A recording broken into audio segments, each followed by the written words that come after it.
नमस्कार दोस्तों, बेबाक भाषा की खास पेशकश संडे ऑफ बीट में आपका स्वागत है। आज आपकी मुलाकात एक ऐसी शख्सियत से जिसने कानून की दुनिया में एक बड़ी लंबी लकीर खींची और महिला के पक्ष में जो लकीर खींची वह तो वाकई बेमिसाल है। देश की पहली महिला additional solicitor general of India Indira Jaising आज हमारे साथ जुड़ी हुई हैं। इनके पास इनका अगर मैं परिचय दूं तो इतना लंबा परिचय है, लेकिन खास परिचय ये है कि चाहे वो लीफलेट पत्रिका हो, चाहे लॉयर्स कलेक्टिव की स्थापना करनी हो, और चाहे कोर्ट के भीतर खड़े होकर, सुप्रीम कोर्ट में खड़े होकर दहाड़ते हुए कॉन्स्टिट्यूशन की रक्षा करते हुए बहुत बेबाकी से अपने विचार आप रखती हैं। हम लोग आपको बहुत लंबे समय से एक प्रेरणा के तौर पर देखते हैं। तो इंदिरा जी, आपका बेबाक भाषा के संडे ऑफ बीट में स्वागत है। और क्योंकि आप अपने जो आपका स्टैंड है वो बहुत क्लियर है, कोर्ट के भीतर भी, कोर्ट के बाहर भी। तो हाल का जो आपका एक बयान है, मैं वहां से शुरू करना चाहूंगी। आपने द वायर को जो इंटरव्यू दिया, करण थापर से आपकी बातचीत हुई और उसमें आपने एक बहुत अहम मुद्दे पर रोशनी डाली, जिसपे अभी तक बहुत कम चर्चा थी। आपने कहा कि जो सीजीआई है यानी चीफ जस्टिस ऑफ इंडिया है, वो बेंचेस को जिस तरह से निर्धारित कर रहे हैं वह एक बड़ा सवाल है। और जिस तरह से बेंचेस यानी सुनवाई करने वाली जो बेंचेस हैं, उनके ऊपर आपने एक बहुत अहम सवाल पेश किया। क्या सोचा आपने, क्या आपको लग रहा है, हमारे भी दर्शकों को आप बताएं। भाषा जी, सबसे पहले तो मैं आपको शुक्रिया देना चाहूंगी कि आपने मुझे आपसे बातचीत करने का मौका दिया। अब इस मामले को समझना बहुत जरूरी है। हम ऐसे ही कोई हवा से सवाल हमने उठाया नहीं है। हुआ क्या कि हमने ये पढ़ा देखा कि 600 वकील, जिनका लीडर था मिस्टर साल्वे, उन्होंने एक चिट्ठी लिखी थी चीफ जस्टिस को, जहां पे उन्होंने सीधा निशाना किया मेरे जैसे लोगों को, और बाकी भी बहुत लोग हैं, मैं अकेली नहीं हूं, जो ये सोच रहे थे कि कुछ तो गलत हो रहा है कोर्ट में। और वो इसलिए हम, जैसे आपने कहा, हम आवाज, तो मैं अकेली नहीं हूं, आवाज उठाते रहे हैं। तो आवाज किस बात पे उठाना है? आवाज इस बात पे उठाया कि कोर्ट का एक अपना नियम होता है। ये हमारा नियम नहीं है, ये हमने ये नियम बनाया नहीं, ये नियम कोर्ट ने ही बनाया है, जो रोस्टर वाला नियम। बिल्कुल जी। जो केसेस हैं एक रोस्टर के हिसाब से कोर्ट में सुनवाई होगी। लेकिन जब हम लोगों ने देखा कि रोस्टर को छोड़ के कोई अलग तरीका इस्तेमाल किया जा रहा है, तो हमारा अधिकार है ये सवाल उठाना। इस सवाल उठाने पे हमने जो आवाज उठाई, उस आवाज पे ये 600 वकीलों ने ये चिट्ठी लिखी। और जैसे मैंने कहा, उनका लीडर था हरीश साल्वे। हरीश साल्वे का नाम पढ़ के मुझे अजीब लगा, क्योंकि उसके साथ कुछ और ऐसे नाम जुड़ गए थे जिनकी कोई क्रेडिबिलिटी तो है नहीं। जैसे हमारा प्रेसिडेंट है सुप्रीम कोर्ट बार एसोसिएशन का, जब भी वो मुंह खोलता है सबसे पहले तो वो हमारे प्राइम मिनिस्टर को धन्यवाद देता है। किस चीज के लिए मुझे मालूम नहीं। और यही हाल वो chairman bar council of India का है, जब वो मुंह खोलता है तब वो हमारे प्राइम मिनिस्टर, बिल्कुल बिल्कुल, मतलब उनका ये धर्म है कि वकीलों का जो मामला है उनके बारे में बोलो, जो जुडिशरी है उसके बारे में बोलो, जो इंडिपेंडेंस ऑफ द जुडिशरी है देश के सामने सबसे बड़ा मुद्दा, उसके बारे में बोलो। ये सब छोड़ के आप ऐसे ही किसी न किसी की तारीफ करोगे। इस ऐसे लोगों के साथ हरीश साल्वे का जुड़ना मुझे अजीब लगा, इसलिए मैंने एक आर्टिकल वायर में भी लिखा और एक इंडियन एक्सप्रेस में भी लिखा। तो मामला तो अहम है। 600 वकीलों के बाद जजेस आते हैं, जिसमें 4 सुप्रीम कोर्ट के जज हैं, बाकी हाई कोर्ट के जज हैं। और सुप्रीम कोर्ट के जज, जैसा कि हम सब जानते हैं, उनमें वह भी हैं जिन्होंने बताया था कि मोदी जी बहुत विजनरी हैं, और क्या क्या एमआर शाह की बात मैं यहाँ कर रही हूँ। ये मैं आपसे जानना चाह रही हूँ कि ऐसा क्या है, इतना खौफ क्यों है, वो क्यों सीजीआई से बार बार कहना चाहते हैं कि एक कुछ लोग हैं जुडिशरी को मैनिपुलेट करें, क्योंकि जैसे ही मामला इलेक्टोरल बॉन्ड्स का आता है लोग जाग जाते हैं, जैसे ही रामदेव पर तल्ख टिप्पणियां होने लगती हैं जाग जाते हैं। इससे पहले जब अयोध्या जजमेंट आता है तब कुछ नहीं बोलता, जब नोटबंदी पर फैसला आता है कोई कुछ नहीं बोलता, जब कश्मीर पर फैसला आता है तब ये सारा जो सेक्शन है बिल्कुल चुप रहता है। तो ये जो एक 600 वकीलों के बाद जजों की ब्रिगेड आई, इनको आप कैसे देखती हैं? उनमें से लीडर एक वो था जिसने जब वो जज था, कुर्सी पे बैठा था, ठीक है, एक जज के रूप में, उस समय उसका बयान आया था कि मोदी इज माय हीरो, ठीक है। बहुत सारी टिप्पणी हुई मीडिया में, वो बयान उसने डिनाई नहीं किया। उसके तुरंत बाद ये इंसान सुप्रीम कोर्ट का जज बन गया। तो इससे हम क्या समझेंगे? हम क्या समझेंगे? हम यही समझेंगे कि अगर कल मैं कहती हूं मोदी इज माय हीरो, तो मुझे भी कोई ना कोई पद मिल जाएगा। अब इसका मतलब ये है कि जुडिशरी की जो हम स्वतंत्रता चाहते हैं, जिसको हम जुडिशरी की इंडिपेंडेंस कहते हैं, उस पे बहुत बड़ा धक्का लगता है। लेकिन जब इस तरह के बयान आते हैं तो हम हिल जाते हैं। जुडिशरी हिल जाती है, हम तो छोड़ दो, लेकिन हम हिल जाते हैं। मेरा मानना है कि अगर जुडिशरी की इंडिपेंडेंस कोई भी बचा सकता है, वो एक ही समुदाय है, वो है वकीलों का। क्यों?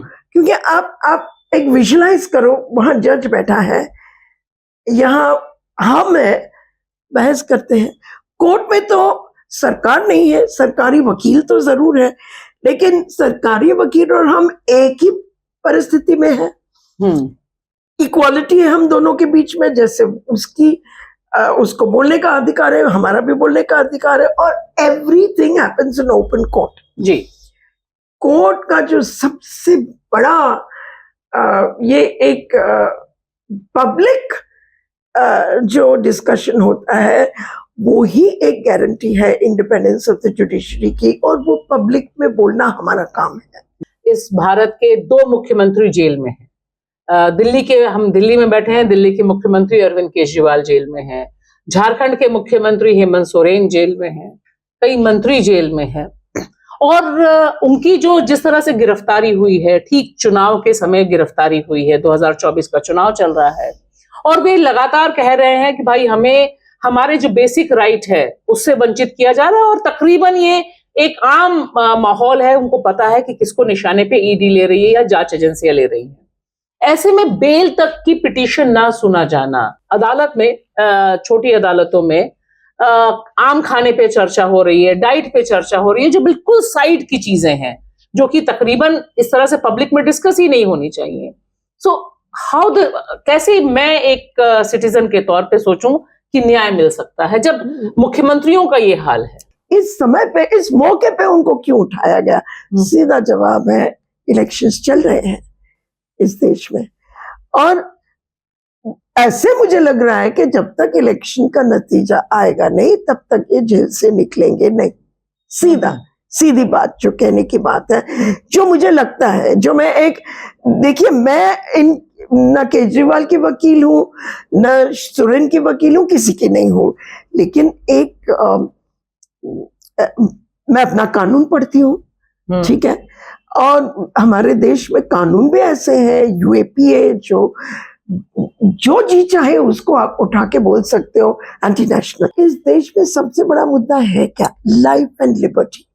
लिबर्टी से ज्यादा कोई चीज प्यारी नहीं है। जब मैंने वरवरा राव का केस बॉम्बे हाई कोर्ट ने किया, मैंने कहा आप सब कुछ अलग रख दो, टेररिज्म अलग रख दो, वो टेररिस्ट है या नहीं है, मुझे इससे कुछ लेना देना नहीं है। मुझे लेना देना इस बात से है कि आप सरकार हो, आपने एक इंसान को पकड़ के जेल के अंदर डाल दिया, तो आपका फर्ज होता है कि मुझे जो आप जेल में डाल रहे हो, आप मेरी हेल्थ का ध्यान रखो, ये आपकी जिम्मेदारी। अगर मैं जेल से बाहर हूं तो मेरी जिम्मेदारी है, मुझे मेरी अपनी हेल्थ को संभालना। इलेक्ट्रल बॉन्ड हो तो आपकी आवाज सुनाई देती है, 370 हो तो आप खुश दिखाई देते हो। तो उन लोगों की जिन्होंने पत्र लिखा और जिन जजेस ने पत्र लिखा, उनके एक पॉलिटिक्स है, उनके एक आइडियोलॉजी है, जो वो चाहते हैं कि दुनिया सुने।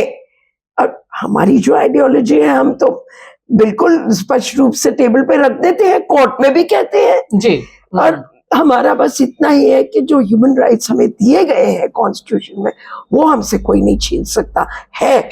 ऐसे नहीं है कि हमारी आइडियोलॉजी नहीं है, हमारी भी आइडियोलॉजी है। हमारी आइडियोलॉजी है of the constitution of India, हमारा धर्म है।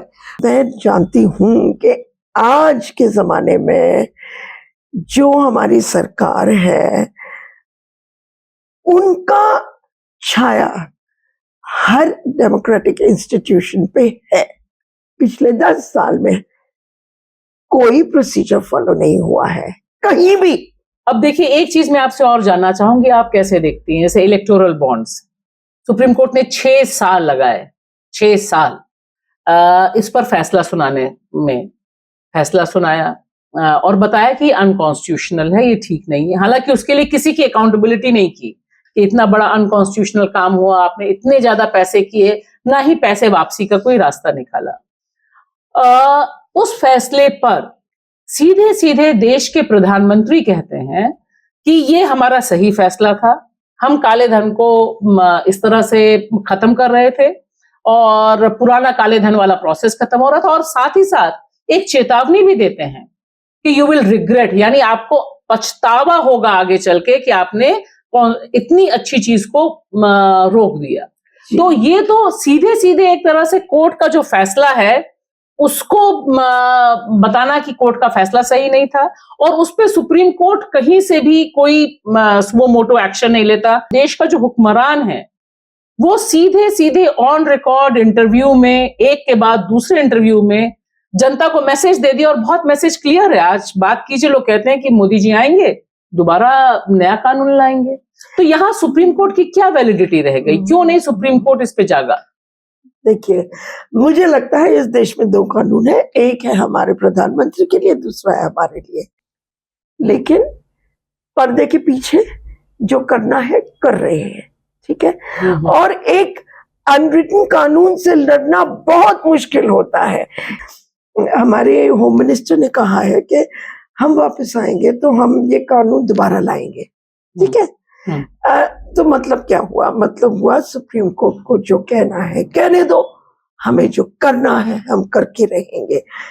इसको हम डेमोक्रेसी नहीं समझते, इसको तानाशाही कहते हैं।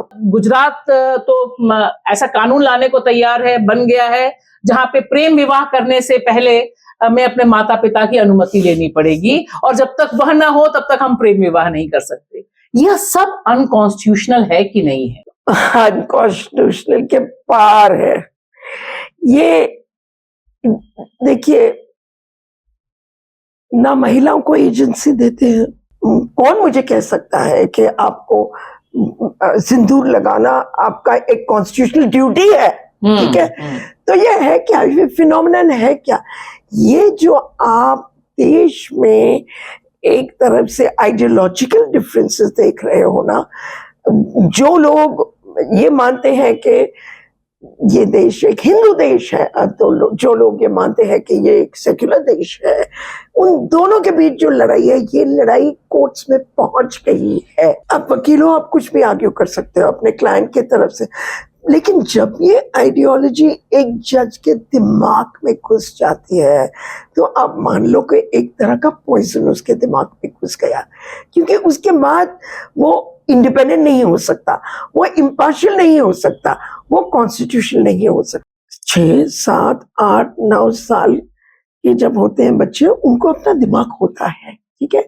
और खास करके आजकल के जमाने में जहाँ पे उनको इतना एक्सपोजर मिलता है, वो भी सोशल मीडिया देखते हैं, वो भी इंटरनेट पे काम करते हैं, ऐसी कोई बात नहीं है कि वो एकदम बुद्धू है, ठीक है।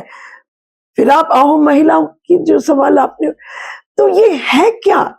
ये एक ही, इसमें एक ही इनकी राज छुपी हुई है कि महिला को अपनी आवाज नहीं होनी चाहिए।